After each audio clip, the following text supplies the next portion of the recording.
whatever you want to call them, are watching clips on Instagram. And I mean clips. I'm talking about 10-second clips. They're not like full-long 3-4 minute videos. They're like, clips. So I don't know. I don't know what the hell the solution is, but for the old geezers in us, I really miss VH1 Classic. I think there's a void there.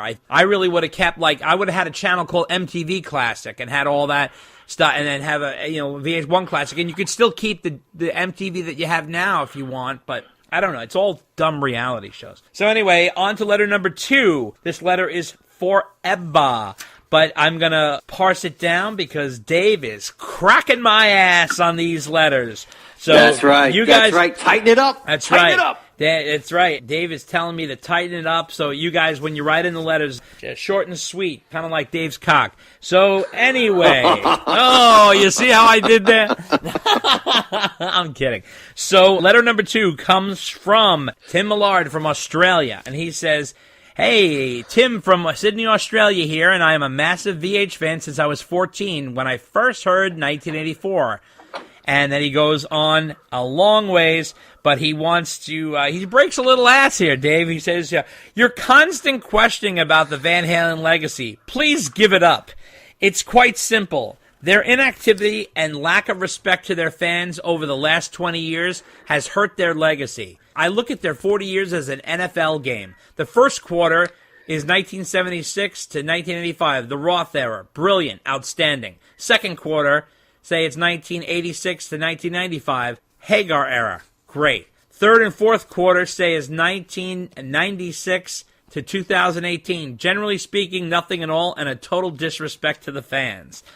And then he goes on and on and on here, and he gets down to another criticism. He says, he says, "Also, give up on the praise of Diver Down and Pretty Woman. It's absolutely their worst album by a mile. I rate Van Halen 3 better than this album." And then this guy's just ripping ass.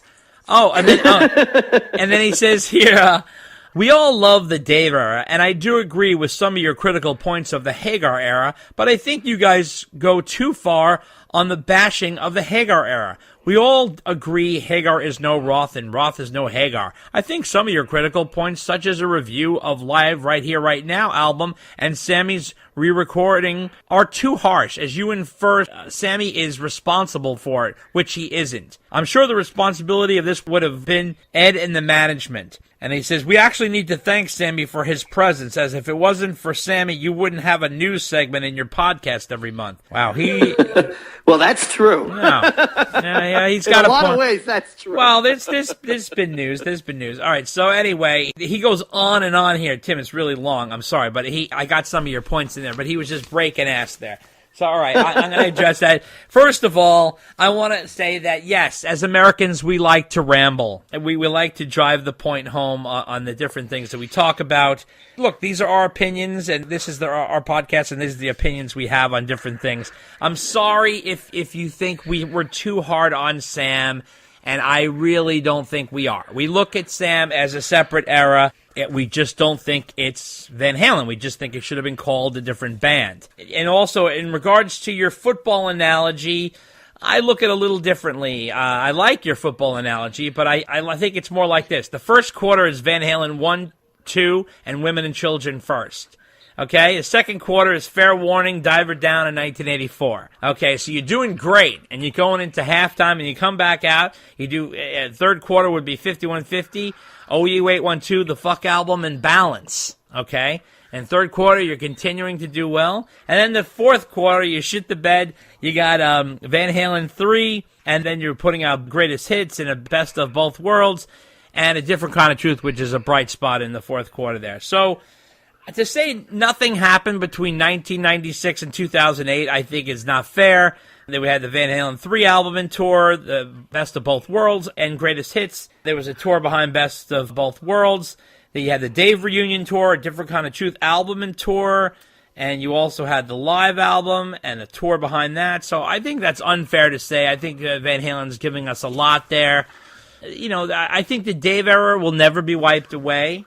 In one of his points, he compared them to Motley Crue and Whitesnake, and really not peers of Van Halen. So, listen, for Diver Down, you are entitled to your opinion, but there is so much Edward wizardry on there to appreciate the full bug, Hang 'em High, and also Little Guitars and Secrets, the 4 songs, okay? They're fantastic quality Van Halen songs, and there's no reason to hate on Diver Down. He gets into all kinds of shit here, but there's just too much to address. He addressed one thing. He thought that Van Halen should do an album like Slash, where he has a different singer on every song, but Slash is Slash. He's a guitarist, and Van Halen is a full band. There's been too much jerking around for something like that in the band to start changing singers every song. I think that's ridiculous. So, you know what, Tim? Shorter letters. To the point. A little tighter. All right, that's all I'm criticizing. We're happy you listen, and we're glad that you listen. We're not being nasty or anything, but we just a little shorter letter would help. That's all. What do you make of that, Dave? I agree with his comments on Van Halen's legacy, aside from the whole football analogy. Not that it was wrong. I don't particularly see it that way. But his observations on what the issues are with Van Halen's legacy, he's spot on. He's right on. Yes, that's it. Yes, you're right. We just like to harp on that a lot because it annoys us so much. Yeah. We love Diver Down, and I will never give up my love for that album. I know we are in the minority on that, but we love the album. What can I tell you? I respect anyone's opinion who likes it or doesn't like it. Same with the Sammy era. We prefer the Dave era. Sammy era definitely has some highlights, but we just prefer Dave. That's all. Right? Yep. I mean, so thanks for writing in. We appreciate the passion you put into the letter and all your points. Just don't have the time to address them all on the podcast. That's true. But thank you very much. Yes, absolutely. And letter number 3 comes from Bon Southall. He says, please ignore my last question regarding Dave's scat in Girl Gone Bad. I've just discovered this question was already discussed in an earlier podcast. The best I can come up with is David Lee Roth says, these streets have left me cold, but I call them home.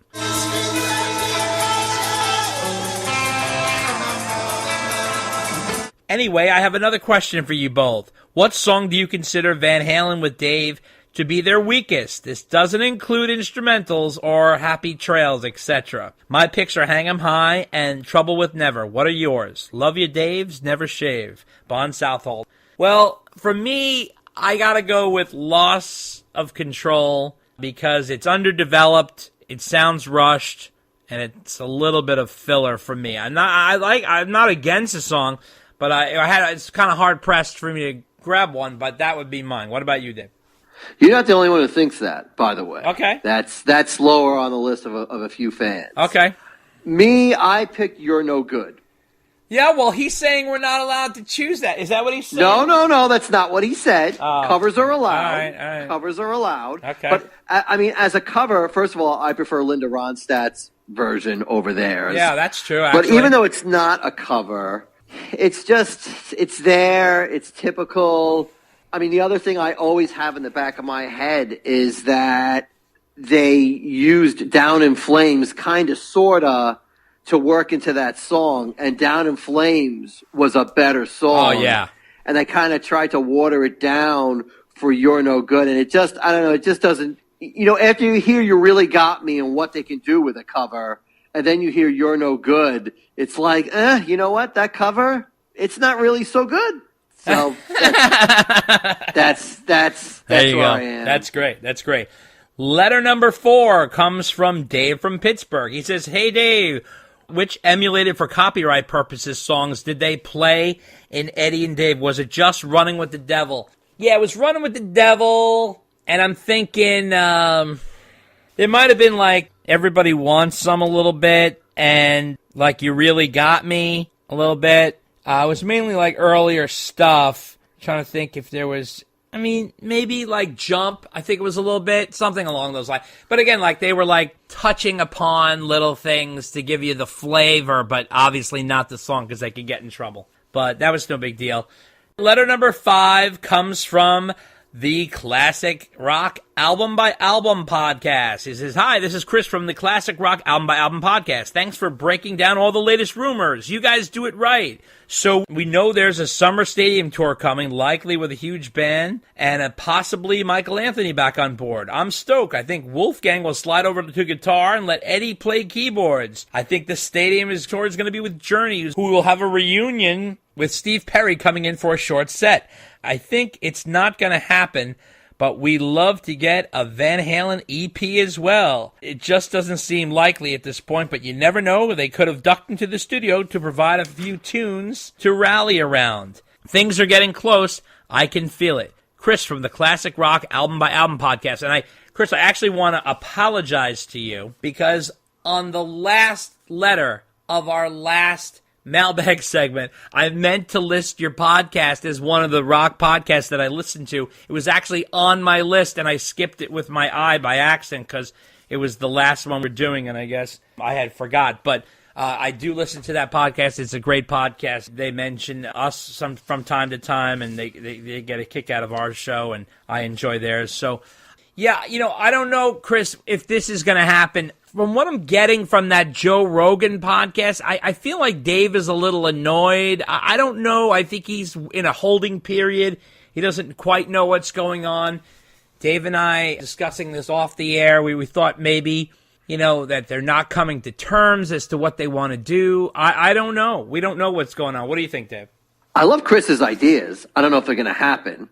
I mean, I don't know anybody putting out EPs anymore, but like 1 or 2 new songs just to put them out there. That would be great. Yeah. And I would love that Wolf would be playing guitar while Ed would be playing keyboards. That would be and they get rid of the whole, right? Yeah. The whole pre-recorded keyboard thing. Yeah. I think I would totally, and with Mike on bass, I would totally be down with that as a good move. Yeah. Absolutely. Would love to see that happen. Yeah. I don't know if they recorded anything or...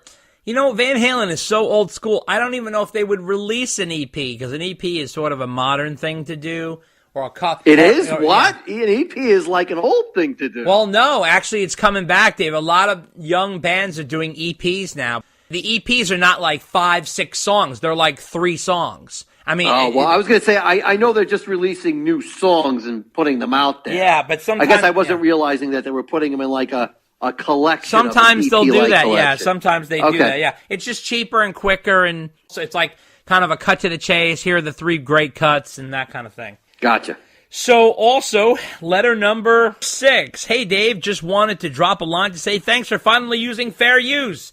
Whenever you guys talk about a song, naturally the mind starts to play it. So when you drop in a cut, it perfectly hits the mark. Let's face it, the songs are so great that whenever you guys talk about them, all I want to do is listen to the song, not you guys. No offense, but I always listen to the show through and then hit up a couple of tunes that are in my mind thanks to the show. Anyway, I just wanted to say it's a welcome addition. Well, that's from Ralph Krugler. Ralph, thanks so much. Yeah, we're always looking to spice up the show, adding some extra things in there, and we improve with age like a fine wine. What can we say, Ralph? Any comments, Dave? Yeah, thank you for the compliment. Appreciate it. There's quite a bit of editing that goes in putting that in there. Yeah, absolutely. But it definitely is a plus when we start rambling about songs, especially songs that people may not be aware of that are not as common. So we're glad you liked it and appreciate it. So thank you very much. Absolutely, absolutely. On to letter number 7, and this one comes from a gentleman by the name of Curtis Lancos. Oh, I'm sorry. He's telling me how to pronounce it. Launcluse, I think. Okay, that's what he said. All right, Curtis. I always laugh when you can't handle a French name. It is pretty funny.